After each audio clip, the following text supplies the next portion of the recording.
Hi hello friends, welcome to corporate connection. So ಇವತ್ತಿನ ವಿಡಿಯೋದಲ್ಲಿ ನಾವು ನಿಮ್ಮ ಮಷಿನ್ ಲರ್ನಿಂಗ್ ಅಲ್ಲಿ important supervise learning classification algorithm ಆಗಿರುವ ನೇವ್ ಬೇಸ್ ಅಲ್ಗೋರಿಥಮ್ ಬಗ್ಗೆ ತಿಳ್ಕೊಳ್ತಾ ಹೋಗೋಣ.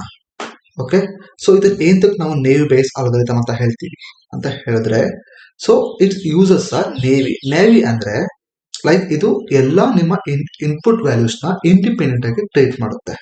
ಸೊ ಅದಕ್ಕೋಸ್ಕರ ನಾವು ಇದನ್ನ ನೇವಿ ಅಂತ ಹೇಳ್ತೀವಿ. ಮತ್ತೆ ಈ ಬಯಾಸ್ ಅಂತ ಬಂದ್ರೆ ಇದು ನಿಮ್ಮ ಬಯಾಸ್ ಥಿಯರಮ್, ಪ್ರೊಬಬಿಲಿಟಿಲಿ ಒಂದು ಬಯಾಸ್ ಥಿಯರಮ್ ಅಂತ ಇದೆ. ಸೊ ಆ ಬಯಾಸ್ ಥಿಯರಮ್ ನ ಯೂಸ್ ಮಾಡಿಕೊಂಡು ಪ್ರೊಬಬಿಲಿಟಿನ ಕ್ಯಾಲ್ಕುಲೇಟ್ ಮಾಡಿ ಅದ್ರ ಬೇಸಿಸ್ ಮೇಲೆ ಅದು ಡಿಸೈಡ್ ಮಾಡುತ್ತೆ ಪಾಸಿಬಿಲಿಟಿ ಆಫ್ ಹ್ಯಾಪ್ನಿಂಗ್ ಅಂತ. ಸೊ ಪ್ರೊಬಬಿಲಿಟಿ ಅಂದ್ರೆ ಏನು ಅಂದ್ರೆ, so possibility of happening, chances ಏನಿದೆ ಆಗೋದಕ್ಕೆ. ಈಗ ಅಂದ್ಕೊಳ್ಳಿ, ಇವತ್ತು ಮಳೆ ಬರೋದಕ್ಕೆ ಚಾನ್ಸಸ್ ಏನಿದೆ ಅಂತ ನೀವು ಯಾವ ರೀತಿ ಹೇಳ್ತೀರಾ? ಸೊ ಲೈಕ್ 50% ಚಾನ್ಸ್ ಅಂತ ಹೇಳ್ತೀರಾ, ಇಲ್ಲ 20% ಚಾನ್ಸಸ್ ಅಂತ ಹೇಳ್ತೀರಾ. ಸೊ ಅಲ್ವಾ, ಇದನ್ನ ಯಾವ ರೀತಿ ಕ್ಯಾಲ್ಕುಲೇಟ್ ಮಾಡ್ತೀರಾ ಅಂದ್ರೆ, ಹಿಂದೆ ಆಗಿರೋದನ್ನ ನೋಡಿ. ಲೈಕ್ ಹಿಂದೆ ಎಷ್ಟು ಸತಿ ಮಳೆ ಈ ಟೈಮಿಗೆ ಹೋಯ್ತಿತ್ತು, ಈ ಟೈಮಿಗೆ ಯಾವಾಗ ಮಳೆ ಆಗ್ತಿತ್ತು, ಇದ್ರ ಬೇಸಿಸ್ ಮೇಲೆ ಡಿಸೈಡ್ ಮಾಡ್ತೀರಾ ಇವತ್ತು ಮಳೆ ಬರೋ ಚಾನ್ಸಸ್ ಎಷ್ಟಿರುತ್ತೆ ಅಂತ. ಅದು ಪ್ರೊಬಬಿಲಿಟಿ ಅಂತ ಹೇಳ್ತಾರೆ. ಅದನ್ನ ನಾವಿಲ್ಲಿ ಬಯಾಸ್ ಥಿಯರಮ್ ನಾವು ಇಲ್ಲಿ ಯೂಸ್ ಮಾಡ್ತಾ ಇದೀವಿ. ಈ ಬಯಾಸ್ ಥಿಯರಮ್ ಬಗ್ಗೆ ಹೇಳ್ತೀನಿ ನಾನು, ಏನು ಬಯಾಸ್ ಥಿಯರಮ್ ಅಂತ. ಸೊ ಇದು ಪ್ರೊಬಬಿಲಿಟಿನ ಡಿಸೈಡ್ ಮಾಡುತ್ತೆ ಚಾನ್ಸಸ್ ಎಷ್ಟಿದೆ ಆಗೋದಕ್ಕೆ ಅಂತ. ಓಕೆ, ಅದಕ್ಕೆ ನಾವು ಇದನ್ನ ನೇವ್ ಬೇಸ್ ಅಲ್ಗೋರಿಥಮ್ ಅಂತ ಹೇಳ್ತೀವಿ. It use the Bayes theorem. ಹೇಳಿದಾಗ ಇದು ಬಯಾಸ್ ಥಿಯರಮ್ ಯೂಸ್ ಮಾಡುತ್ತೆ ಏನನ್ನ ಕ್ಯಾಲ್ಕುಲೇಟ್ ಮಾಡೋಕೆ, ಪ್ರೊಬಬಿಲಿಟಿನ ಕ್ಯಾಲ್ಕುಲೇಟ್ ಮಾಡೋಕೆ. ಓಕೆ, ಆನ್ ಈಚ್ ಕ್ಲಾಸಸ್ ಅಂದ್ರೆ ನಾವು ಪ್ರಿಡಿಕ್ಟ್ ಮಾಡಬೇಕಾಗಿರೋದು. ಇವಾಗ ಅಂದ್ಕೊಳ್ಳಿ, ಮಳೆ ಬರುತ್ತೆ ಬರಲ್ಲ ಅಂತ ಹೇಳೋದಕ್ಕೆ 2 ಚಾನ್ಸಸ್ ಇರುತ್ತೆ. ಒಂದು ಎಸ್, ಇನ್ನೊಂದು ನೋ. ಅದನ್ನ ನಾವಿಲ್ಲಿ ಕ್ಲಾಸ್ ಅಂತ ಹೇಳ್ತಾ ಇದ್ದೀವಿ. ಆ ಕ್ಲಾಸ್ ನ ನಾವು ಪ್ರೊಬಬಿಲಿಟಿ ಮೂಲಕ ಕ್ಯಾಲ್ಕುಲೇಟ್ ಮಾಡ್ತಾ ಹೋಗ್ತೀವಿ. It is called naive because it assumes all the features as independent. ಅದು ಎಲ್ಲ ಫ್ಯೂಚರ್ಸ್ ನ ಇಂಡಿಪೆಂಡೆಂಟ್ ಆಗಿ ಯೂಸ್ ಮಾಡುತ್ತೆ, ಅದನ್ನ ಕನ್ಸಿಡರ್ ಮಾಡುತ್ತೆ. ಓಕೆ, ಅದಕ್ಕೋಸ್ಕರ ನಾವು ನೇವಿ ಬಯಾಸ್ ಅಂತ ಹೇಳ್ತೀವಿ ಇದನ್ನ. It widely used in spam detection, sentiment analysis and disease prediction. So ಇದಕ್ಕೆ ನಾವು ಕ್ಲಾಸಿಫಿಕೇಶನ್ ಗೆ ಮಾತ್ರ ಈ ನೇವಿ ಬೇಸ್ ನ ಅಲ್ಗೋರಿಥಮ್ ನ ಯೂಸ್ ಮಾಡ್ತೀವಿ. ಓಕೆ, ಅದರಲ್ಲಿ ಪ್ರಮುಖವಾದ ಬಂದ್ಬಿಟ್ಟು spam detection, sentiment analysis and detection, disease prediction ಅಂತ. ಓಕೆ, ಸೊ ಇದಕ್ಕೆ ನಾವು ಇಲ್ಲಿ ನೇವ್ ಬೇಸ್ ನ ಯೂಸ್ ಮಾಡ್ತಾ ಹೋಗ್ತೀವಿ. ಸೊ ಇದ್ರ ಬಗ್ಗೆ ತಿಳ್ಕೊಳ್ತಾ ಹೋಗೋಣ, ಏನು ಬಯಾಸ್ ಅಲ್ಗೋರಿಥಮ್ ಅಂತ ಹೇಳಿದ್ರೆ. ಫಸ್ಟ್ ಬಂದ್ಬಿಟ್ಟು ಬಯಾಸ್ ಅಲ್ಗೋರಿಥಮ್. ಸೊ ಇದ್ರ ಫಾರ್ಮುಲಾ ಬಂದ್ಬಿಟ್ಟು P of A of B ಅಂತ. ಓಕೆ, ಸೊ ಏನು ಪಿ ಆಫ್ ಎ ಬಿ ಅಂದ್ರೆ, ಸೊ ನಿಮ್ಗೆ ಸಿಂಪಲ್ ಆಗಿ ಒಂದು ಎಕ್ಸಾಂಪಲ್ ಕೊಡ್ತೀನಿ ಅಂತ ತಿಳ್ಕೊಳ್ಳಿ. ಸೊ 2 ಬ್ಯಾಗ್ ಇದೆ, B1 ಅಂಡ್ B2 ಅಂತ. ಓಕೆ, ಸೊ ಈ 2 ಬ್ಯಾಗ್ ಅಲ್ಲೂ ರೆಡ್ ಮತ್ತೆ ಬ್ಲಾಕ್ ಅನ್ನೋ 2 ಬಾಲ್ಸ್ ಗಳಿರುತ್ತೆ ಈ 2 ಬ್ಯಾಗ್ ಅಲ್ಲೂ. ಓಕೆ, ನಾನು ಇವಾಗ ರ್ಯಾಂಡಮ್ ಆಗಿ ಒಂದು ಬಾಲ್ ನ ತಗೋತೀನಿ. ಓಕೆ, ಅದು ರೆಡ್ ಆಗಿರುತ್ತೆ, ರೈಟ್? ಸೊ ಆ ರೆಡ್ ಯಾವ ಬ್ಯಾಗ್ ಅಲ್ಲಿ ಬಂತು, ಸೊ ವೆದರ್ ಬ್ಯಾಗ್ 1 ಅಲ್ಲಿ ಇತ್ತ, ಬ್ಯಾಗ್ 2 ಅಲ್ಲಿ ಇತ್ತ, ಇದು ನೀವು ಕ್ಯಾಲ್ಕುಲೇಟ್ ಮಾಡಬೇಕು, ಪ್ರೊಬಬಿಲಿಟಿ ಹೇಳ್ಬೇಕು ನೀವು. ಓಕೆ, ಅದಕ್ಕೆ ನಾವು ಯೂಸ್ ಮಾಡ್ತೀವಿ ಈ ಬಯಾಸ್ ಅಲ್ಗೋರಿಥಮ್. ಅಂದ್ಕೊಳ್ಳಿ ಎ ಬಿ. ಸೊ ಇಲ್ಲಿ ಬಿ ಕೊಟ್ಟಿದ್ದಾರೆ. ಬಿ ಅಂದ್ರೆ ಹೇಳಿದಾಗೆ ರೆಡ್ ಅಂತ. ಸೊ ನಮಗೆ ರೆಡ್ ಬಾಲ್ ಸಿಕ್ಕಿದೆ ಆಗ್ಲೇ. ಸೊ ಎ ಬಂದ್ಬಿಟ್ಟು B1 or B2. So okay, B one ಅಂದ್ಕೊಳ್ಳಿ. ಸೊ ಬಾಲ್ ಸಿಕ್ಕಿದೆ, ಅದು ರೆಡ್. ಸೊ ಅದು B1 ಅಲ್ಲಿ ಸಿಗೋ ಚಾನ್ಸಸ್ ಎಷ್ಟು, ಅದನ್ನ ನಾವು ಕ್ಯಾಲ್ಕುಲೇಟ್ ಮಾಡಬೇಕು. ಅದಕ್ಕೆ ನಾವು ಯೂಸ್ ಮಾಡೋ ಫಾರ್ಮುಲಾ ಬಂದ್ಬಿಟ್ಟು ಇದಾಗಿರುತ್ತೆ. ಸೊ ಓಕೆ, ಇದು ಫಿಕ್ಸ್ಡ್ ಫಾರ್ಮುಲಾ, ಇದು ನೀವು ನೋಟ್ ಮಾಡ್ಕೋಬಹುದು. ಇದ್ರ ಬಗ್ಗೆ ನಾನು ಎಕ್ಸಾಂಪಲ್ ಇನ್ ಡೆಪ್ತ್ ಆಗಿ ಎಕ್ಸ್ಪ್ಲೇನ್ ಮಾಡ್ತೀನಿ. ಸೊ ಅರ್ಥ ಮಾಡ್ಕೊಳ್ಳಿ, ಜಸ್ಟ್ ಇದು ಫಾರ್ಮುಲಾ. ಈ ಫಾರ್ಮುಲಾ ಯೂಸ್ ಮಾಡಿ ನಾವು ಕ್ಯಾಲ್ಕುಲೇಟ್ ಮಾಡ್ತೀವಿ. ಓಕೆ, ಇನ್ ಮಷಿನ್ ಲರ್ನಿಂಗ್ ಅಲ್ಲಿ ಇದನ್ನ ನಾವು ಕ್ಲಾಸ್. ಸೊ ಕ್ಲಾಸ್ ಅಂದ್ರೆ ಹೇಳಿದೆ ನಾನು, like yes or no. Okay, ಆ ಕ್ಲಾಸ್ ಮತ್ತೆ ಅದ್ರ ಡೇಟಾ ಪ್ರೊವೈಡ್ ಮಾಡಿದ್ದಾರೆ, ಮತ್ತೆ ಅದು ಯಾವ ಕ್ಲಾಸ್ ಅಂತ ನಾವು ಹೇಳ್ಬೇಕು, ಪ್ರೊಬಬಿಲಿಟಿನ ನಾವು ಹೇಳ್ಬೇಕು ಯಾವ ಕ್ಲಾಸಿಗೆ ಬಿಲಾಂಗ್ ಆಗುತ್ತೆ ಅಂತ. ಸೊ ಇದನ್ನ ನಾವು ಮಷಿನ್ ಲರ್ನಿಂಗ್ ಅಲ್ಲಿ ಈ ಫಾರ್ಮೆಟ್ ಅಲ್ಲಿ ಯೂಸ್ ಮಾಡ್ತೀವಿ. ಸೇಮ್ ಏನೇ, ಆದ್ರೆ ಇದು ಒಂಥರ different format. Okay, formula same ಇರುತ್ತೆ, ನೇಮ್ಸ್ ಮಾತ್ರ ಚೇಂಜ್ ಆಗುತ್ತೆ. ಇಲ್ಲಿ ಎ ಬಿ ಬದಲು ಇಲ್ಲಿ ಕ್ಲಾಸ್ ಡೇಟಾ ಅಂತ ಬಂದಿದೆ ಅಷ್ಟೇ. ಸೊ ಇಲ್ಲಿ ಡೇಟಾ ಅಂದ್ರೆ ಬಿ, ಕ್ಲಾಸ್ ಅಂದ್ರೆ ಎ, ರೈಟ್? ಎ ಅಂದ್ರೆ ಏನು ತಗೊಂಡ್ವಿ ನಾವು, ಬ್ಯಾಗ್ 1 ಆರ್ ಬ್ಯಾಗ್ 2. ಇಲ್ಲಿ ನಾವು ಕ್ಲಾಸ್ ಅಂದ್ರೆ ಏನ್ ತಗೋತಾ ಇದೀವಿ, ಎಸ್ ಆರ್ ನೋ, ಅಷ್ಟೇನೆ ಡಿಫರೆನ್ಸ್. ಅದನ್ನ ನಾವು ಮಷಿನ್ ಲರ್ನಿಂಗ್ ಅಲ್ಲಿ ಯೂಸ್ ಮಾಡ್ತೀವಿ. We calculate the probability of each class and choose the highest one. So ನಾವು ಕ್ಯಾಲ್ಕುಲೇಟ್ ಮಾಡ್ತೀವಿ ಈಚ್ ಕ್ಲಾಸ್, ಎಸ್ ಅಲ್ಲಿ ಪ್ರೊಬಬಿಲಿಟಿ ಎಷ್ಟು ಬಂದಿದೆ, ಮತ್ತೆ ನೋ ಅಲ್ಲಿ ಪ್ರೊಬಬಿಲಿಟಿ ಎಷ್ಟು ಬಂದಿದೆ. ಅಕಸ್ಮಾತ್ ಎಸ್ ಅಲ್ಲಿ ಜಾಸ್ತಿ ಪ್ರೊಬಬಿಲಿಟಿ ಇದ್ರೆ ಆಗೋ ಚಾನ್ಸಸ್, ಅವಾಗ ನಾವು ಆ ಎಸ್ ನ ಚೂಸ್ ಮಾಡ್ತೀವಿ. ಇಲ್ವಾ, ನೋ ಅಲ್ಲಿ ಜಾಸ್ತಿ ಬಂದಿದೆಯಾ, ಅದಕ್ಕೆ ನಾವು ನೋ ನ ಚೂಸ್ ಮಾಡ್ತೀವಿ. ಆ ರೀತಿ ನಿಮ್ಮ ಈ ಬಯಾಸ್ ಥಿಯರಮ್ ವರ್ಕ್ ಆಗ್ತಾ ಹೋಗುತ್ತೆ ನಿಮ್ಮ ನೇವ್ ಬಯಾಸ್ ಅಲ್ಲಿ. ಓಕೆ, ಅದ್ರ ಬಗ್ಗೆ ನೋಡೋಣ ಎಕ್ಸಾಂಪಲ್ ನಾವು. ಸೊ ನಾನು ಹೇಳಿದಾಗೆ ಅಂದ್ಕೊಳ್ಳಿ, ನಮ್ಮ ಹತ್ರ 2 ಬ್ಯಾಗ್ ಇದೆ, B1 ಮತ್ತೆ B2. Bag 1 contains 4 red ball and 2 black balls. Bag 1 ಅಲ್ಲಿ 4 ರೆಡ್ ಬಾಲ್ ಇದೆ ಮತ್ತೆ 2 ಬ್ಲಾಕ್ ಬಾಲ್ ಇದೆ. ಮತ್ತೆ ಬ್ಯಾಗ್ 2 ಅಲ್ಲಿ 3 ರೆಡ್ ಬಾಲ್ಸ್ ಇದೆ, 2 ಬ್ಲಾಕ್ ಬಾಲ್ಸ್ ಇದೆ. ಈಗ ನಾನೊಂದು ರ್ಯಾಂಡಮ್ ಆಗಿ ಒಂದು ಬಾಲ್ ನ ಪಿಕ್ ಮಾಡ್ತೀನಿ. ಓಕೆ, ಆ ಪಿಕ್ಡ್ ಬಾಲ್ ಯಾವ್ದಾಗಿರುತ್ತೆ? ರೆಡ್ ಆಗಿರುತ್ತೆ. ಈಗ ಕ್ವಶನ್ ಏನಪ್ಪಾ ಅಂದ್ರೆ, what is the probability of that balls come from B1 or B2? Probability ಏನು? ಆ ಬಾಲ್ B1 ಅಲ್ಲಿ ಬಂತಾ ಇಲ್ಲ B2 ಅಲ್ಲಿ ಬಂತಾ? ಇದು ನಾವು ಪ್ರೊಬಬಿಲಿಟಿನ ಕ್ಯಾಲ್ಕುಲೇಟ್ ಮಾಡಿ ಹೇಳ್ಬೇಕು. ಸೊ ಅದಕ್ಕೋಸ್ಕರ ನಾವು ಫಾರ್ಮುಲಾ ಯೂಸ್ ಮಾಡಬಹುದು. Okay, step 1, since both bags are chosen randomly, ಯಾವುದೋ ಒಂದು ಬ್ಯಾಗ್ ನಾವು ರ್ಯಾಂಡಮ್ ಆಗಿ ಚೂಸ್ ಮಾಡ್ತೀವಿ. So probability of getting B1 bag ಸಿಗೋ ಚಾನ್ಸಸ್ ಎಷ್ಟಿರುತ್ತೆ? ಸೊ ಇಲ್ಲಿ ನಮಗೆ ಟೋಟಲ್ ಆಗಿ 2 ಬ್ಯಾಗ್ ಇದೆ ಅಷ್ಟೇ ಅಲ್ವಾ? ಸೊ 2 ಬ್ಯಾಗ್, ಒಂದೇ ಬ್ಯಾಗ್ ಇದೆ, ನಾವು ಚೂಸ್ ಈ B1 ಬಂದ್ಬಿಟ್ಟು ಒಂದೇ ಇರೋದು. ಆದ್ರೆ ನಮಗೆ ಟೋಟಲ್ ಆಗಿರೋ ಬ್ಯಾಗ್ಸ್ ಎಷ್ಟು? B2, sorry 2 bags, B1 and B2. So total bags ಬಂದ್ಬಿಟ್ಟು 2, ಅಂದ್ರೆ ನಾವು ಚೂಸ್ ಪ್ರೊಬಬಿಲಿಟಿ ಹೇಳ್ಬೇಕಾಗಿರೋ ಬ್ಯಾಗ್ ಬಂದ್ಬಿಟ್ಟು B1, ಅದು 1. ಸೊ ಸಿಮಿಲರ್ಲಿ ಅದು B2 ಕೂಡ ಅದೇ ಅಪ್ಲೈ ಆಗುತ್ತೆ, ಬಿಕಾಸ್ B2 ಕೂಡ ಒಂದೇ ಇರೋದು, ಮತ್ತೆ ಟೋಟಲ್ ಬ್ಯಾಗ್ಸ್ ಇರೋದು ನಮ್ಮ ಹತ್ರ 2. ಸೊ ಇದನ್ನ ನೀವು B1 ಕ್ಯಾಲ್ಕುಲೇಟ್ ಮಾಡ್ಕೊಂಡ್ವಿ. ಓಕೆ, ಸೊ ಈಗ ನಾವು ಫಾರ್ಮುಲಾದಲ್ಲಿ ನಮಗೆ ಬೇಕಾಗಿರೋ ಫಾರ್ಮುಲಾ ಏನೇನ್ ಬೇಕು ಅಂದ್ರೆ, probability of B and A is given, probability of A and probability of B, ಈ ಮೂರು ನಮಗೆ ಬೇಕು ಏನನ್ನ ಕ್ಯಾಲ್ಕುಲೇಟ್ ಮಾಡಕ್ಕೆ, ಚಾನ್ಸಸ್ ನ ಕ್ಯಾಲ್ಕುಲೇಟ್ ಮಾಡಕ್ಕೆ. ಓಕೆ, ಸೊ ಈಗ ನಾವು B1 ಮತ್ತೆ B1 ಕ್ಯಾಲ್ಕುಲೇಟ್ ಮಾಡ್ಕೊಂಡು B2 ನ ಕ್ಯಾಲ್ಕುಲೇಟ್ ಮಾಡ್ಕೊಂಡ್ವಿ. ಅದು 1/2 ಮತ್ತೆ ಇದು ಕೂಡ 1/2, 0.5. ಇವಾಗ ಲೈಕ್ಲಿಹುಡ್, ಈಗ B1 ಬ್ಯಾಗ್ ನ ಚೂಸ್ ಮಾಡಿ ಕೊಟ್ಟಿದ್ದಾರೆ, B1 ಬ್ಯಾಗ್ ನ ತಗೋತೀವಿ. ಅದರಲ್ಲಿ ರೆಡ್ ಬರೋ ಚಾನ್ಸಸ್ ಎಷ್ಟಿರುತ್ತೆ? ಬರೀ B1 ಅಲ್ಲಿ. ಓಕೆ, ಸೊ B1 ಅಲ್ಲಿ ಎಷ್ಟು ಬಾಲ್ಸ್ ಇದೆ ಮೊದಲು ನೋಡಿ. ರೆಡ್ ಬಾಲ್ಸ್ ಎಷ್ಟಿದೆ? ಸೊ 4 ರೆಡ್ ಬಾಲ್ಸ್ ಇದೆ B1 ಅಲ್ಲಿ. ಮತ್ತೆ ಟೋಟಲ್ ಬಾಲ್ಸ್ ಎಷ್ಟಿದೆ? 4 + 2 6 ಬಾಲ್ಸ್, ಬ್ಲಾಕ್ ನು ಸೇರಿಸಿ. ಸೊ ರೆಡ್ ಬಾಲ್ ಬಂದ್ಬಿಟ್ಟು 4 ಇದೆ, ಟೋಟಲ್ ಬಾಲ್ಸ್ ಬಂದ್ಬಿಟ್ಟು 6 ಇದೆ. ಸೊ ಈ ರೀತಿ ನೀವು probability of red where B1 in B1 ಅಲ್ಲಿ ವಿತ್ ರೆಸ್ಪೆಕ್ಟ್ ಟು B1 ಇದನ್ನು ಕ್ಯಾಲ್ಕುಲೇಟ್ ಮಾಡ್ಕೊಳ್ಳಿ. ನೆಕ್ಸ್ಟ್ ಬಂದ್ಬಿಟ್ಟು ಬ್ಯಾಕ್ ಟು ಅಲ್ಲಿ ತಗೊಂಡ್ವಿ ಅಂದ್ಕೊಳ್ಳಿ. ಆ ಬ್ಯಾಕ್ 2 ಅಲ್ಲಿ ತಗೊಂಡ್ರೆ ರೆಡ್ ಬರೋ ಚಾನ್ಸಸ್ ಎಷ್ಟಿರುತ್ತೆ? ಸೊ ಬ್ಯಾಕ್ 2 ಅಲ್ಲಿ ಎಷ್ಟಿದೆ ಬಾಲ್ಸ್? ರೆಡ್ ಬಾಲ್ 3 ಇದೆ, ಮತ್ತೆ ಟೋಟಲ್ ಬಾಲ್ಸ್ ಬಂದ್ಬಿಟ್ಟು 3 + 2 5 ಇದೆ. ಸೊ 3/5. ಈ ರೀತಿ ನೀವು ಪ್ರೊಬಬಿಲಿಟಿನ ಕ್ಯಾಲ್ಕುಲೇಟ್ ಮಾಡ್ಕೊಂಡ್ರಿ 2 ಬ್ಯಾಗ್ ಅಲ್ಲೂ ರೆಡ್ ಬರೋ ಚಾನ್ಸಸ್ ನ. ಇವಾಗ ಇಲ್ಲಿ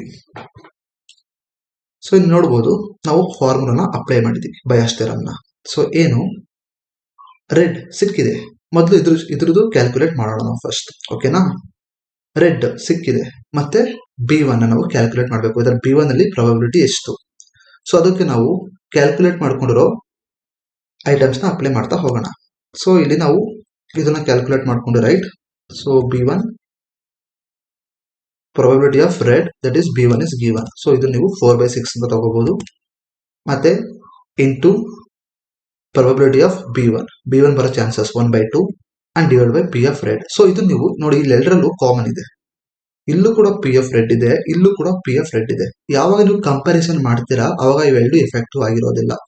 ಓಕೆ, ಸೊ ಏನು ಚೇಂಜಸ್ ಮಾಡೋದಿಲ್ಲ, ಇವೆರಡು ಸೇಮೇ ಬರುತ್ತೆ. ಸೊ ಇದಕ್ಕೆ ನೀವು ಇವೆರಡನ್ನ ನೆಗ್ಲೆಕ್ಟ್ ಮಾಡಬಹುದು. P of red ನ ಮತ್ತೆ ಈ P of red ನ ನೀವು ನೆಗ್ಲೆಕ್ಟ್ ಮಾಡಿ ಜಸ್ಟ್ ಇದನ್ನ ಮಾತ್ರ ಕನ್ಸಿಡರ್ ಮಾಡಿ ಮೇಲಿರೋದನ್ನ. ಓಕೆ, ಈ ಡಿವೈಡೆಡ್ ಬೈ ನ ನೀವು ನೆಗ್ಲೆಕ್ಟ್ ಮಾಡ್ತಾ ಹೋಗ್ಬೋದು. ಸೊ ಅದೇ ರೀತಿ ನಿಮ್ಮ B2ಗೂ ಕೂಡ ನಾವು ಕ್ಯಾಲ್ಕುಲೇಟ್ ಮಾಡಬೇಕು. Probability of getting in B2 ಅಲ್ಲಿ ಚಾನ್ಸಸ್ ಸಿಗೋ ಚಾನ್ಸಸ್ ಎಷ್ಟಿರುತ್ತೆ ಅದನ್ನು ನೀವು ಸೇಮ್ ಫಾರ್ಮುಲಾನ ಅಪ್ಲೈ ಮಾಡಿ. ಇವಾಗ ಆ ವ್ಯಾಲ್ಯೂಸ್ ನ ಅಪ್ಲೈ ಮಾಡಿ ಹೇಳಿದಾಗೆ. ಸೊ ಇಲ್ಲಿ ನಾವು first probability of getting red of B1, that is 4/6 into probability of B1 ಬಂದ್ಬಿಟ್ಟು 1/2. ಸೊ 19/30 ಬರುತ್ತೆ. ಯಾವ್ದ್ರದ್ದು ಅಂದ್ರೆ P of red. ಸೊ ಇದು ನೀವು ನೆಗ್ಲೆಕ್ಟ್ ಮಾಡಬಹುದು, ಯೂಸ್ ಇಲ್ಲ. ಸೊ ಓಕೆ, ಸೊ ನೀವು ಜಸ್ಟ್ ಇದನ್ನ ಮಾತ್ರ ಕನ್ಸಿಡರ್ ಮಾಡಿ. ಅದೇ ರೀತಿ ನಿಮ್ಮ ಇದಕ್ಕೂ ಕ್ಯಾಲ್ಕುಲೇಟ್ ಮಾಡ್ಕೋಬಹುದು, B2ಗೂ. ಅದ್ರ ಪ್ರೊಬಬಿಲಿಟಿ ಬಂದ್ಬಿಟ್ಟು so similarly 3/5 into 1/2. Okay, for B2. ಅವಾಗ ನಿಮಗೆ ಇದ್ರದ್ದು B1 ಬಂದ್ಬಿಟ್ಟು 10/19 ಬರುತ್ತೆ ಚಾನ್ಸಸ್, ಮತ್ತೆ ಇದ್ರದ್ದು B2 ಬಂದ್ಬಿಟ್ಟು 9/19 ಚಾನ್ಸಸ್ ಬರುತ್ತೆ. So probability of balls come from B1 is 10/19 and probability of ball come from B2 is 9/19. So ಇದರಲ್ಲಿ ಚಾನ್ಸ್ ಜಾಸ್ತಿ ಇರೋದು ಯಾವುದಕ್ಕೆ? ಸೊ ಇದಕ್ಕೆ, ರೈಟ್. ಸೊ ಇಲ್ಲಿ ಟೋಟಲ್ 19 ಬಾಲ್ಸ್ ಇದೆ, ಅದರಲ್ಲಿ 10 ಜಾಸ್ತಿ ಸಿಗುತ್ತೆ. ಓಕೆ, ಇದರಲ್ಲಿ 19 ಬಾಲ್ಸ್ ಇದೆ, 9 ಬರೀ ಕಮ್ಮಿ ಸಿಗುತ್ತೆ. ಸೊ ಇದಕ್ಕೆ ನಾವು ಈ ಪ್ರೊಬಬಿಲಿಟಿ ಟಾಪ್ ಅದರಿಂದ ನಾವು ಚೂಸ್ ಮಾಡ್ತೀವಿ. Okay, so the probability of getting ball from B1 is more. So ಆ ಬಾಲ್, ರೆಡ್ ಬಾಲ್ ಯಾವ್ದ್ರಲ್ಲಿ ಬಂದಿದೆ ಅಂತ ಹೇಳ್ಬೋದು ನಾವು, ನಿಮ್ಮ B1 ಅಲ್ಲಿ ಸಿಕ್ಕಿದೆ ಅಂತ ನಾವು ಈ ಮೂಲಕ ಹೇಳ್ತಾ ಹೋಗ್ಬೋದು, ನಿಮ್ಮ ಬಯಾಸ್ ಥಿಯರಮ್ ಯೂಸ್ ಮಾಡ್ಕೊಂಡು. ಈ ರೀತಿ ನಾವು ನಿಮ್ಮ ಬಯಾಸ್ ಥಿಯರಮ್ ಯೂಸ್ ಮಾಡ್ಕೋತೀವಿ. ಈಗ ನಿಮ್ಮ ಇದಕ್ಕೆ ಬಂದ್ರೆ ಫಾರ್ಮುಲಾ, ನಮ್ಮ ನೇವ್ ಬೇಸ್ ಅಲ್ಗೊರಿಥಮ್ ಬಂದ್ರೆ, ಸೊ ಅದಕ್ಕೆ ಮುಂಚೆ why's this example is important. This is a basic idea behind the Bayes theorem. So ನಿಮ್ಮ ನೇವಿ ಬಯಾಸ್ ಅಲ್ಗೊರಿಥಮ್ ಆಗ್ಬಿಟ್ಟು ಬಯಾಸ್ ಥಿಯರಮ್ ನ ಬೇಸಿಕ್ ಆಗಿರುತ್ತೆ. ಸೊ ನೀವು ಬಯಾಸ್ ಥಿಯರಮ್ ನ ಅರ್ಥ ಮಾಡ್ಕೊಂಡ್ರೆ ನೇವಿ ಬೇಸ್ ಅಲ್ಗೊರಿಥಮ್ ನ ನೀವು ಈಸಿಯಾಗಿ ಅರ್ಥ ಮಾಡ್ಕೊಂತೀರಾ ನಿಮ್ಮ ಮಷಿನ್ ಲರ್ನಿಂಗ್. ಅದಕ್ಕೋಸ್ಕರ ಇದು ತುಂಬಾನೇ important. Naive Bayes use the same concept to predict the classes. ನೀವು ಯಾವ ರೀತಿ ನಿಮ್ಮ ಬಯಾಸ್ ಥಿಯರಮ್ ಕ್ಯಾಲ್ಕುಲೇಟ್ ಮಾಡ್ತು, ಯಾವ ಬ್ಯಾಗ್ ಅಲ್ಲಿ ಈ ಬಾಲ್ ಬಿಲಾಂಗ್ ಆಗುತ್ತು ಅಂತ, ಅದೇ ರೀತಿ ನಿಮ್ಮ ನೇವ್ ಬೇಸ್ ಕೂಡ ಇಲ್ಲಿ ಕ್ಲಾಸಸ್ ನ ಪ್ರಿಡಿಕ್ಟ್ ಮಾಡಕ್ಕೆ ಯೂಸ್ ಮಾಡ್ಕೋತೀವಿ. ಯಾವ ಕ್ಲಾಸಸ್ ಅಂದ್ರೆ ಎಸ್ ಆರ್ ನೋ, ಆ ರೀತಿ ನಾವು ಕ್ಲಾಸಸ್ ನ ಪ್ರಿಡಿಕ್ಟ್ ಮಾಡ್ಕೊಳ್ಳೋಕೆ ಯೂಸ್ ಮಾಡ್ಕೋತೀವಿ ನಿಮ್ಮ ಬಯಾಸ್ ಥಿಯರಮ್, ನಿಮ್ಮ ನೇವ್ ಬಯಾಸ್ ಅಲ್ಲಿ. Instead of bags we use classes like flu or no. Flu ಅಂದ್ರೆ ನಾವು ಇಲ್ಲಿ ಒಂದು ಸಿಂಪಲ್ ಎಕ್ಸಾಂಪಲ್ ತಗೊಂಡಿದ್ದೀವಿ ನಿಮ್ಮ ಎಕ್ಸಾಂಪಲ್ ಅಲ್ಲಿ. ಓಕೆ, ಸೊ ಫ್ಲೂ ಅಂದ್ರೆ ಶೀತ. ಇಲ್ಲಿ ಕೆಲವೊಂದು ಡೇಟಾಸ್ ನ ಕೊಟ್ಟಿರ್ತಾರೆ. ಡೇಟಾಸ್ ಅಂದ್ರೆ ಈಗ ಜ್ವರ ಇದೆ, ಕೋಲ್ಡ್ ಇದೆ, ಸಮಥಿಂಗ್ ಸಿಂಪ್ಟಮ್ಸ್ ಇದೆ. ಆ ಸಿಂಪ್ಟಮ್ಸ್ಗೆ with respect to the symptoms ಅವರಿಗೆ ಫ್ಲೂ, ಶೀತ ಇದೆಯೋ ಇಲ್ವಾ ಅಂತ ನಾವು ಪ್ರಿಡಿಕ್ಟ್ ಮಾಡಿ ಹೇಳಬೇಕು. ಅದನ್ನೇ ಇಲ್ಲಿ ಅವರು ಹೇಳಿದ್ದಾರೆ. ಓಕೆ, ಸೊ ಈಗ ಪ್ರಾಬ್ಲಮ್ ಸ್ಟೇಟ್ಮೆಂಟ್ ಬಂದ್ರೆ, disease prediction, we want to predict whether person has flu or no flu. ಇಲ್ಲಿ ನಾವು ಏನ್ ಮಾಡ್ಬೇಕು ಅಂದ್ರೆ, ಒಬ್ಬ ವ್ಯಕ್ತಿಗೆ ಶೀತ ಇದೆಯಾ ಇಲ್ವಾ ಅಂತ ನಾವು ಚೆಕ್ ಮಾಡ್ಬೇಕು. ಫ್ಲೂ ಅಂದ್ರೆ ಶೀತ, ಮತ್ತೆ ನೋ ಫ್ಲೂ ಅಂದ್ರೆ ಶೀತ ಇಲ್ಲ ಅಂತ. ಓಕೆ, ಡೇಟಾ ಕೊಟ್ಟಿದ್ದಾರೆ. ಏನ್ ಡೇಟಾ ಕೊಟ್ಟಿದ್ದಾರೆ ಅಂದ್ರೆ, ಫೀವರ್ ಡೇಟಾ ಕೊಟ್ಟಿದ್ದಾರೆ, ಕಾಫ್ ಅಂತ ಕೊಟ್ಟಿದ್ದಾರೆ, ಹೆಡ್ಯಾಚ್ ಅಂತ ಕೊಟ್ಟಿದ್ದಾರೆ. ಸೊ ಈ ಫೀವರ್ ಇದೆ, ಕಾಫ್ ಇದೆ, ಹೆಡ್ಯಾಚ್ ಇದೆ ಅಂದ್ರೆ ಅವರಿಗೆ ಫ್ಲೂ ಇರುತ್ತೋ ಇರಲ್ವೋ ಅದು ನಾವು ಪ್ರಿಡಿಕ್ಟ್ ಮಾಡಿ ಹೇಳಬೇಕು. ಈ ಡೇಟಾ ಸೆಟ್ ಅವ್ರು ಕೊಟ್ಟಿದ್ದಾರೆ. ಸೊ ಡೇಟಾ ಸೆಟ್ ನೋಡೋದಾದ್ರೆ ನೋಡಬಹುದು, ಇಲ್ಲಿ ಟೋಟಲ್ 6 ಡೇಟಾ ಸೆಟ್ಸ್ ಇದೆ. ಮೊದಲನೇದು ಬಂದ್ಬಿಟ್ಟು ಫೀವರ್ ಇದೆ. ಸೊ ಮೊದಲನೇ ವ್ಯಕ್ತಿಗೆ ಫೀವರ್ ಎಸ್ ಅಂತ ಇದೆ, ಕಾಫ್ ಕೂಡ ಎಸ್ ಅಂತ ಇದೆ, ಹೆಡ್ಯಾಚ್ ಕೂಡ ಎಸ್ ಅಂತ ಇದೆ. ದೆನ್ ಅವರಿಗೆ ಖಂಡಿತವಾಗ್ಲೂ ಫ್ಲೂ, ಶೀತ ಇದ್ದೇ ಇರುತ್ತೆ. ನೆಕ್ಸ್ಟ್ ಪರ್ಸನ್ 2, ಅವರಿಗೂ ಕೂಡ ಫೀವರ್ ಎಸ್ ಇದೆ, ಕಾಫ್ ಕೂಡ ಎಸ್ ಇದೆ, ಹೆಡ್ಯಾಚ್ ನೋ ಇದೆ, ಅವರಿಗೂ ಕೂಡ ಫ್ಲೂ ಇದೆ. ಅದೇ ರೀತಿ ಥರ್ಡ್ ಪರ್ಸನ್ ಕೂಡ ಫ್ಲೂ ಇದೆ. ಫೋರ್ತ್ ಪರ್ಸನ್ ಅಲ್ಲಿ ಫೀವರ್ ನೋ ಇದೆ, ಕಾಫ್ ಎಸ್ ಇದೆ, ಹೆಡ್ಯಾಚ್ ನೋ ಇದೆ. ಸೊ ಅವರಿಗೆ ನೋ ಫ್ಲೂ, ಶೀತ ಇಲ್ಲ, ಅವರಿಗೆ ಬರೀ ಹೆಡ್ಯಾಚ್ ಕಾಫ್ ಮಾತ್ರ ಇದೆ ಅಂತ. ಇಲ್ಲಿ ನಾವು ಸಿಂಪಲ್ ಆಗಿ ಒಂದು ಡೇಟಾನ ಪ್ರಿಪೇರ್ ಮಾಡಿ ಇಟ್ಕೊಂಡಿದೀವಿ.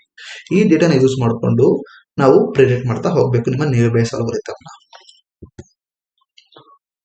ಫಸ್ಟ್ ನಾವು ಟೋಟಲ್ ಆಗಿ ಪೇಷಂಟ್ಸ್ ಎಷ್ಟಿದ್ದಾರೆ, 6 ನಂಬರ್ ಆಫ್ ಪೇಷಂಟ್ಸ್ ಇದ್ದಾರೆ ನಮ್ಮ ಡೇಟಾದಲ್ಲಿ. ಸೊ ಅದರಲ್ಲಿ ಶೀತ ಇರೋರು ಎಷ್ಟು ಜನ ಇದ್ದಾರೆ, 3 ಜನ ಇದ್ದಾರೆ. ಹಾಗೂ ಶೀತ ಇಲ್ಲದೆ ಇರೋರು ಸಹ 3 ಜನ ಇದ್ದಾರೆ. ರೈಟ್ ಅಲ್ವಾ? ನೋಡ್ಬೋದು, ಶೀತ ಇರೋರು 1 2, ಎಸ್ ಇರೋರು ನೋಡಿ 1 2 3, 3 ಅಂಡ್ 1 2 3 4 ಮೆಂಬರ್ಸ್ ಇದ್ದಾರೆ.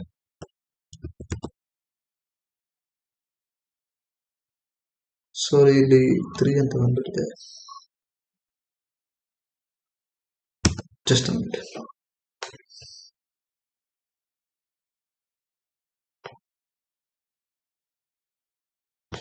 ಓಕೆ, ಸಾರಿ. ಸೊ ಇಲ್ಲಿ ನೋಡಬಹುದು, ಫ್ಲೂ ಎಷ್ಟು ಜನಕ್ಕಿದೆ, 3 ಜನಕ್ಕೆ ಫ್ಲೂ ಇದೆ. 1 2 3. ಸೊ ಇಲ್ಲಿ 3 ಜನಕ್ಕೆ ಫ್ಲೂ ಇದೆ, ಅದನ್ನ ಇಲ್ಲಿ 3 ಅಂತ ತಗೊಂಡಿದ್ದಾರೆ. ನೋ ಫ್ಲೂ, ಇಲ್ಲೂ ಸಹ 3 ಜನಕ್ಕೆ ನೋ ಫ್ಲೂ ಇದೆ. ರೈಟ್, ಅದನ್ನ 3 ಅಂತ ತಗೊಂಡಿದ್ದಾರೆ. ಇವಾಗ ಪ್ರೊಬಬಿಲಿಟಿ ಆಫ್ ಗೆಟ್ಟಿಂಗ್ ಫ್ಲೂನ ಸಿಗೋ ಪ್ರೊಬಬಿಲಿಟಿ ಎಷ್ಟಿರುತ್ತೆ? ಸೊ ಇಲ್ಲಿ ಟೋಟಲ್ ಆಗಿ ಪ್ರೊಬಬಿಲಿಟಿ ಫ್ಲೂ ಎಷ್ಟು ಜನಕ್ಕಿದೆ, 3 ಜನಕ್ಕಿದೆ.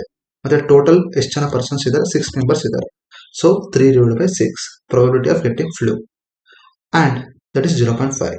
And probability of getting not flu, no flu, ಅದು ಕೂಡ 3 ಇದೆ. 3 total number of persons, that is 6, ಅದು ಕೂಡ 0.5.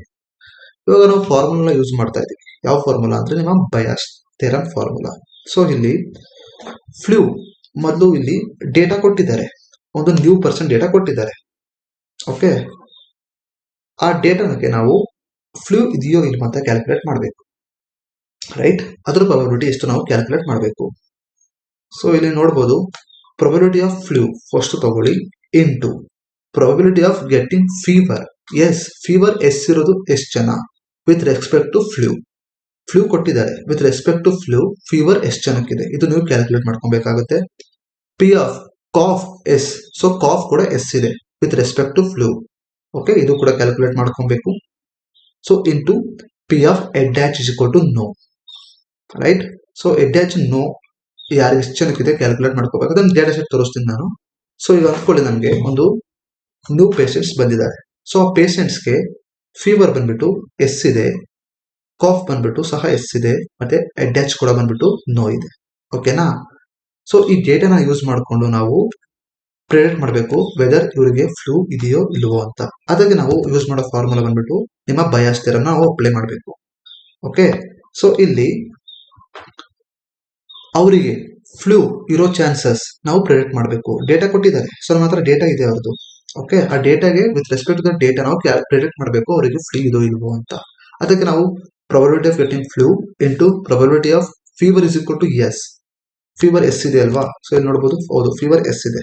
ಸೊ ಫೀವರ್ ಎಸ್ ಎಷ್ಟು ಜನಕ್ಕಿದೆ and with respect to flu ಇದನ್ನ ಕ್ಯಾಲ್ಕುಲೇಟ್ ಮಾಡಬೇಕು. ಸೊ ಇದನ್ನ ನೋಡೋಣ.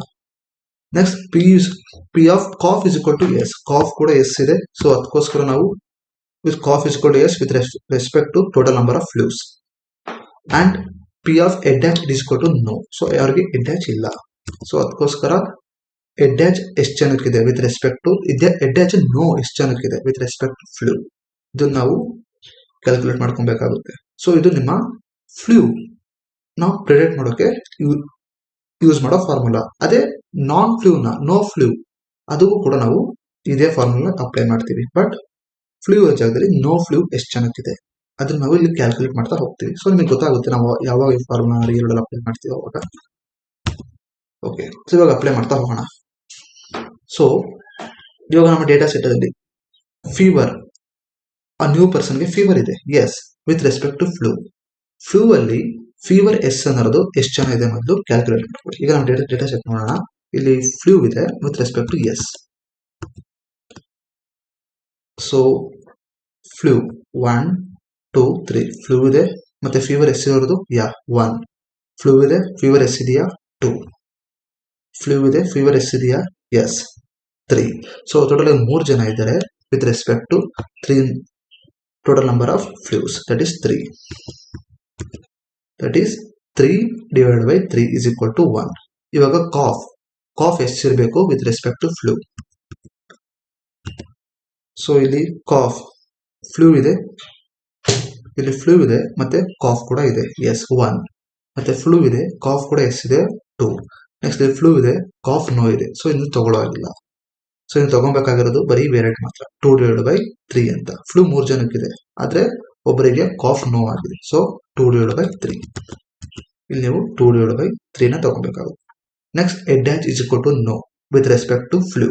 ಸೊ ಇದು ಕೂಡ ಕ್ಯಾಲ್ಕುಲೇಟ್ ಮಾಡ್ಕೊಬಹುದು ನೀವು. ಸೊ ಇಲ್ಲಿ ಹೆಡ್ ಡ್ಯಾಚ್ ಫಸ್ಟ್ ಫ್ಲೂ ಇದೆ ಮತ್ತೆ ಹೆಡ್ ಡ್ಯಾಚ್ ಎಸ್ ಇದೆ.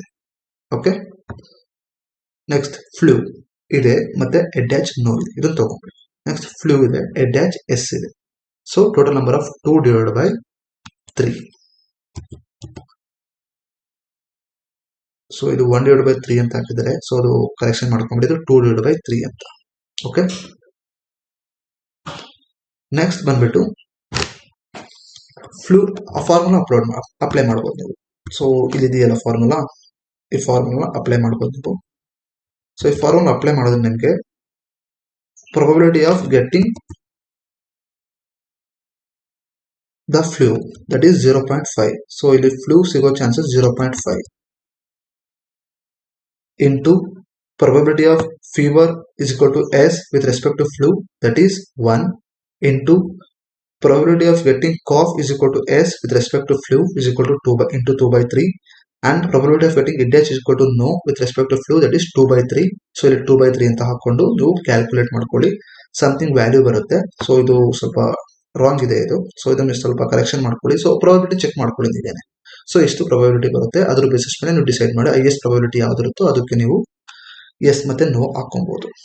ಓಕೆ, ಸೊ ಸಿಮಿಲರ್ಲಿ ಇವಾಗ ನೋ ಫ್ಲೂಗೆ ನೀವು ಕ್ಯಾಲ್ಕುಲೇಟ್ ಮಾಡ್ಕೊಬೇಕಾಗುತ್ತೆ. ಸೊ ನೋ ಫ್ಲೂ ಆಗಿ ಏನಂದ್ರೆ ಅದೇ ರೀತಿನೇ ಈಗ ನೋ ಫ್ಲೂ ಫೀವರ್ ಎಸ್ ಅನ್ನೋದು ಎಷ್ಟು ಜನಕ್ಕಿದೆ with respect to no flu, ಇದನ್ನು ಕ್ಯಾಲ್ಕುಲೇಟ್ ಮಾಡ್ಕೊಳ್ಳಿ.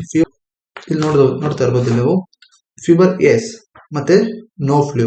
ಸೊ ಇಲ್ಲಿ ಇದೆ, ಇಲ್ಲಿ ನೀವು ಕ್ಯಾಲ್ಕುಲೇಟ್ ಮಾಡ್ಕೊಳ್ಳಿ, ಕೌಂಟ್ ಮಾಡ್ಕೊಳ್ಳಿ. ನೋ ಫ್ಲೂ ಫೀವರ್ ಎಷ್ಟಿದೆಯಾ ಇಲ್ಲ, ನೋ ಫ್ಲೂ ಫೀವರ್ ಎಷ್ಟಿದೆಯಾ ಇಲ್ಲ, ನೋ ಫ್ಲೂ ಫೀವರ್ ಎಷ್ಟಿದೆಯಾ ಇಲ್ಲ. ಸೊ ಇಲ್ಲಿ 0. ಸೊ ಇದು 0 divide by total number of no flus is 3 is equal to 0. Okay. Similarly cough is equal to yes. Cough yes ಇರಬೇಕು, no flu ಆಗಿರಬೇಕು with respect to no flu. So ಅದು ಎಷ್ಟಿದೆ calculate ಮಾಡ್ಕೊಳ್ಳಿ. Cough is 1 and 2 with respect to total number of 3 no flues. 2 ಇದೆ, 2/3. Okay. So ಇಲ್ಲಿ ನೀವು 2/3 ಅಂತ ಹಾಕೊಂಡು. Next, similarly for head dash is equal to no with respect to flu. Sorry. Yeah, with respect to no flu. So ಇಲ್ಲಿ head dash no ಇರಬೇಕು. So ಅದನ್ನು no flu ಗೆ calculate ಮಾಡ್ಕೊಳ್ಳಿ ಎಷ್ಟಿದೆ ಅಂತ. ಸೊ no flu ಗೆ head dash ಬಂದ್ಬಿಟ್ಟು no 1 ಇದೆ. ಓಕೆ. ಸೊ ಇದು ಕೂಡ ನೀವು 1 ಡಿವೈಡ್ ಬೈ 3 ಅಂತ ತಗೊಬಹುದು. So 1 divide by 3. ಸೊ ನೀವು ಪ್ರಾಬಬಿಲಿಟಿ ಕ್ಯಾಲ್ಕುಲೇಟ್ ಮಾಡ್ಕೊಳ್ಳಿ, ಸಮಥಿಂಗ್ 0 ಬರುತ್ತೆ. ಸೊ ಇನ್ ಪ್ರೀವಿಯಸ್ ಎಕ್ಸಾಂಪಲ್ ನಾನು ಹೇಳಿದ್ದೆ. So head dash is equal to yes ಗೆ ನಾವು ಕ್ಯಾಲ್ಕುಲೇಟ್ ಮಾಡ್ಕೊಂಡ್ವಿ. ಸೊ ಅದು ಮಿಸ್ಟೇಕ್ ಆಗಿತ್ತು. ಸೊ ಬಟ್ ಕರೆಕ್ಟ್ ಇದೆ. ಸೊ ಇಲ್ಲಿ ನಾವು head dash is equal to no ಗೆ ಕ್ಯಾಲ್ಕುಲೇಟ್ ಮಾಡಬೇಕು. ನಾನು ಎಸ್ ಗೆ ಕ್ಯಾಲ್ಕುಲೇಟ್ ಮಾಡ್ಕೊಂಡೆ. ಸೊ ನೀವು ನೋಡಬಹುದು ನೋ ಎಷ್ಟಿದೆ ಅಂತ with respect to flu. So head dash ಬಂದ್ಬಿಟ್ಟು ನೋ ಬಂದ್ಬಿಟ್ಟು 1 ಇದೆ, ನೋಡ್ತಾ ಇದ್ರಲ್ಲ ಇಲ್ಲಿ. ಸೊ ಇಲ್ಲಿ ಹೆಡ್ ಡ್ಯಾಶ್ ಒಂದು 1 ಇದೆ with respect to flu. So ಅದಕ್ಕೆ 1 ಡಿವೈಡ್ ಬೈ 3 ಕರೆಕ್ಟ್ ಇದೆ. ಸೊ ನೀವು 1 ಡಿವೈಡ್ ಬೈ 3 ಅಂತ ಹಾಕೊಂಡು ಇಲ್ಲಿ ಕ್ಯಾಲ್ಕುಲೇಟ್ ಮಾಡ್ಕೊಂಡು 2 ಡಿವೈಡ್ ಬೈ 3 ಅಲ್ಲ, 1 divide by 3 only. Okay. So ಇದನ್ನು ಕ್ಯಾಲ್ಕುಲೇಟ್ ಮಾಡ್ಕೊಂಡ್ರೆ 0.11 ಪ್ರಾಬಬಿಲಿಟಿ ಬರುತ್ತೆ. ಸೊ ಹೈಯೆಸ್ಟ್ ಪ್ರಾಬಬಿಲಿಟಿ ಯಾವುದಕ್ಕಿದೆ ಅದ್ರ ಬೇಸಿಸ್ ಮೇಲೆ ನೀವು ಡಿಸೈಡ್ ಮಾಡಬೇಕು. ಸೊ ಇಲ್ಲಿ ಹೈಯೆಸ್ಟ್ ಪ್ರಾಬಬಿಲಿಟಿ ಯಾವುದಕ್ಕೆ ಬಂತು, ನಿಮ್ಮ ಫ್ಲೂಗೆ ಬಂತು, ರೈಟ್. ಅದು 0.11 ಇದೆ ಫ್ಲೂಗೆ, ಮತ್ತೆ ಲೈಕ್ಲಿಹುಡ್ ಆಫ್ ನೋ ಫ್ಲೂ ಬಂದ್ಬಿಟ್ಟು 0 ಇದೆ. ಸೊ ಇವಾಗ ನೀವು ಹೇಳ್ಬೋದು ಪ್ರಿಡಿಕ್ಷನ್ ಬಂದ್ಬಿಟ್ಟು ಆ ಪೇಷಂಟ್ಸ್ಗೆ ಫ್ಲೂ ಇದೆ ಅಂತ. ಓಕೆ. ಸೊ ಈ ರೀತಿ ನಾವು ನಿಮ್ಮ ಬಯಾಸ್ ಥಿಯರಮ್ನ ಯೂಸ್ ಮಾಡಿಕೊಂಡು ನೈವ್ ಬಯಾಸ್ ಅನ್ನ ಮಷಿನ್ ಲರ್ನಿಂಗ್ ಆಲ್ಗೋರಿಥಮ್ ನ ಕ್ಯಾಲ್ಕುಲೇಟ್ ಮಾಡ್ತಾ ಹೋಗ್ಬೋದು, ಪ್ರಿಡಿಕ್ಟ್ ಮಾಡ್ತಾ ಹೋಗ್ಬೋದು ಡೇಟಾ ಜೊತೆ. ಓಕೆ. ಸೊ ಇದಾಗಿತ್ತು ನಿಮ್ಮ ನೈವ್ ಬಯಾಸ್ ನಿಮ್ಮ ಮಷಿನ್ ಲರ್ನಿಂಗ್. ಓಕೆ. ಸೊ ಇದ್ರ ಬಗ್ಗೆ ಏನೇ ಡೌಟ್ಸ್ ಇದ್ರು ಕಾಮೆಂಟ್ ಅಲ್ಲಿ ಆಡ್ ಮಾಡಿ. ಸೊ ಆದಷ್ಟು ಅದನ್ನ ಸಾಲ್ವ್ ಮಾಡಕ್ಕೆ ಟ್ರೈ ಮಾಡ್ತೀವಿ. ಸೊ ವಿಡಿಯೋ ಇಷ್ಟ ಆಗಿದೆ ದಯವಿಟ್ಟು ಲೈಕ್ ಮಾಡಿ ಹಾಗೂ ಸಬ್ಸ್ಕ್ರೈಬ್ ಮಾಡಿ ಅಂತ ಹೇಳ್ತಾ ವಿಡಿಯೋನ ಎಂಡ್ ಮಾಡ್ತಾ ಇದ್ದೀನಿ. Thank you, bye.